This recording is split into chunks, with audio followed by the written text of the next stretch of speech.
Now we're moving on to the humanistic perspective. All that stuff before was the psychodynamic perspective with Freud and Adler and Horney and all that stuff. Now we're going on to the humanistic perspective.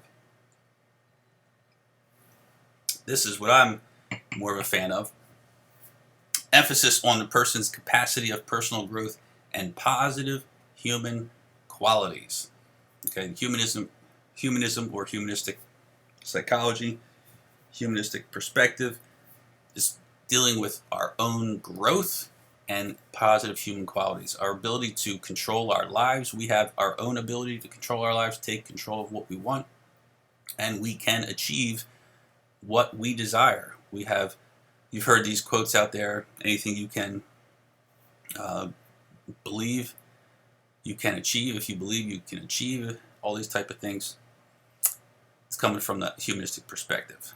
A couple of humanists that we'll talk about: Maslow and Carl Rogers.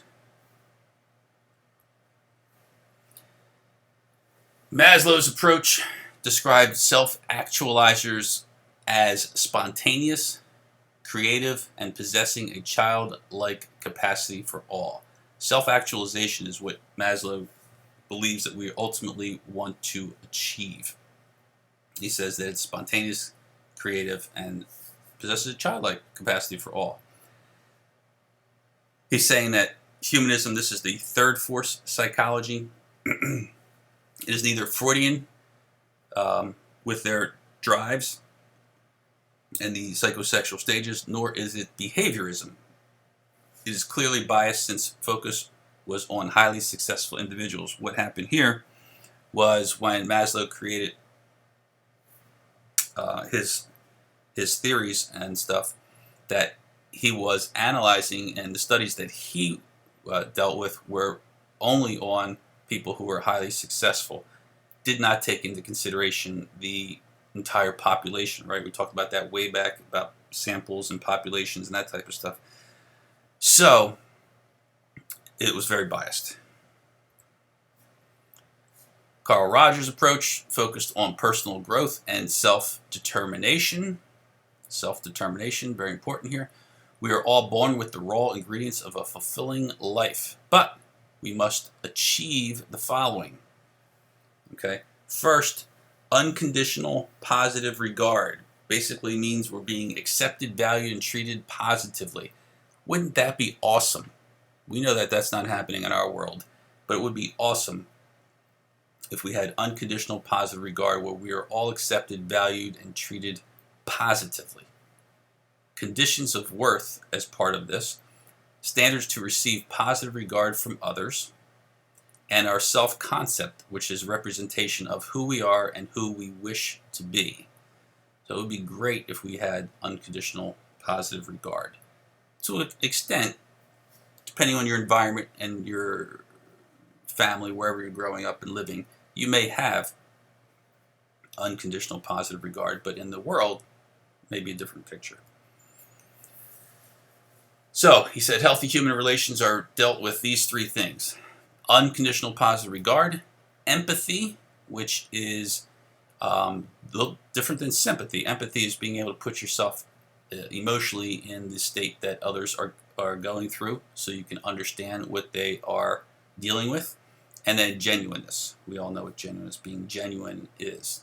So dealing with these three things, as we said here, we must achieve the following: unconditional positive regard for others, empathy, and genuineness. Evaluating the humanistic perspective, perceiving self and the world as essential element of the personality.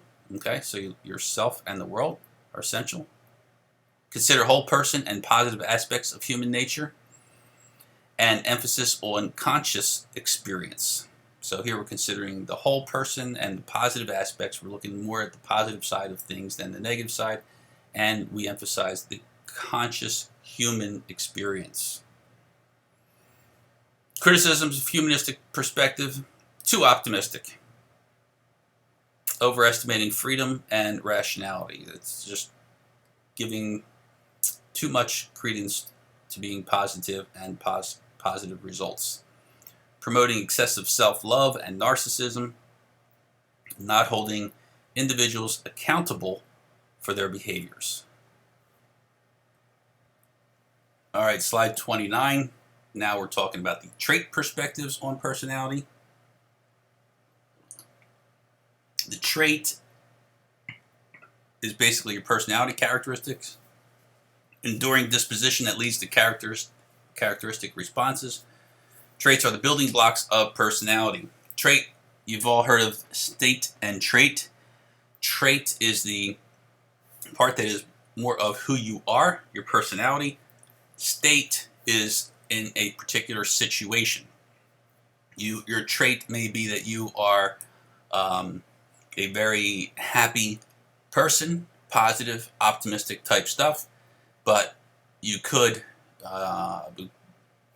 maybe in a breakup, you're in a relationship, you're sad, and you're feeling a little bit down. Well, that is a particular state. It's not going to last long. You will eventually go back to being the happy person that you were. Okay? Trait and state. You should know the difference, trait and state. Trait theories. People can be described by their typical behavior, strong versus weak tendencies. Like I said, typically you are a positive, optimistic person. That is your trait. Every once in a while, you may be a little bit down and negative. That is the state. Gordon Allport, back in early 1900s, focused on healthy, well-adjusted individuals. He said the uniqueness of each person and capacity to adapt is dealing with our traits, mental structures that make different situations the same for the person. So basically the way that you handle situations, typically the same because of your personality, who you are, the trait that you have, you will typically tend to deal with situations, different types of situations, in the same way. The lexical approach and factor analysis says if a trait is important to people in real life, it ought to be represented in natural language people use to talk about one another. So if you are, again, we'll go with the happy, positive type person, then if that is important enough to you, that's who you truly are, then we will see that in the way that you speak about others and the way that you act and that type of stuff. Okay, so it's who you are. It is your trait. There's a 5-factor model with regard to traits. You should know this, and the acronym OCEAN, O-C-E-A-N. You have openness to experience, conscientiousness, extroversion, agreeableness, and neuroticism, which is emotional instability. So there's a spectrum that you can be on with regard to each factor here. So looking at the first one, openness. You could be imaginative or practical. You could be interested in variety or routine. You could be independent or conforming. So which are you with regard to that openness scale? Are you imaginative or are you practical? Okay. Conscientious, you could be organized or disorganized. Where are you on that spectrum of conscientiousness? Careful or careless, disciplined or impulsive.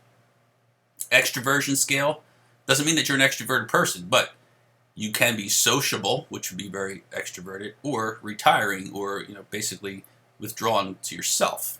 That would be more of the introverted. You can be fun-loving or somber. You can be affectionate or reserved. And you can go through the other ones. I'm not going to go through every one there. Okay? So these are the 5-factor model. Evidence of the 5-factor model of personality is in different cultures. So it's not just here in the United States. Different cultures have been shown to show the different degrees of each of the factors. And even in animals have shown different things from extroversion, introversion, all that type of stuff there. There's a strong relationship between personality traits and well-being. Okay? As you may or may not know about, I teach the positive psychology class. It's all about psychological well-being, living the good life, happy life, living north of neutral. It has been shown that people who are extroverted, more extroverted than introverted, have higher levels of well-being. Doesn't mean that people who are introverted can't be have high levels of well-being, but on the average, most part, extroverted people tend to be happier and live a life of well-being than introverts.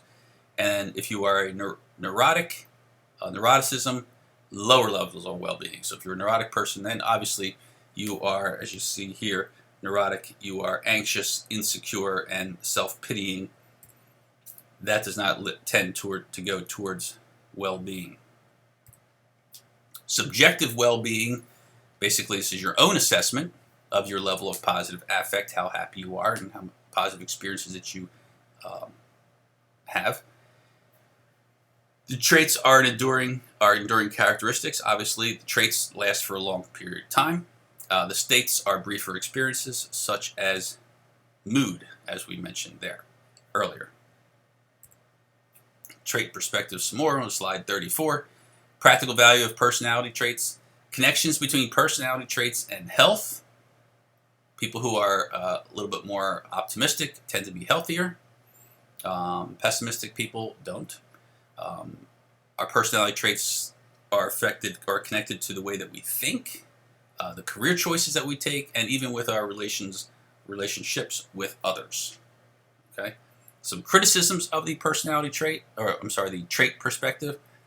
Missing the importance of situational factors, like certain situations you may act in different ways. Although, as we saw earlier, that if it's the lexical approach, that if it's truly who you are and important to you, that you will act the same in all situations, but potentially you may act different in situations.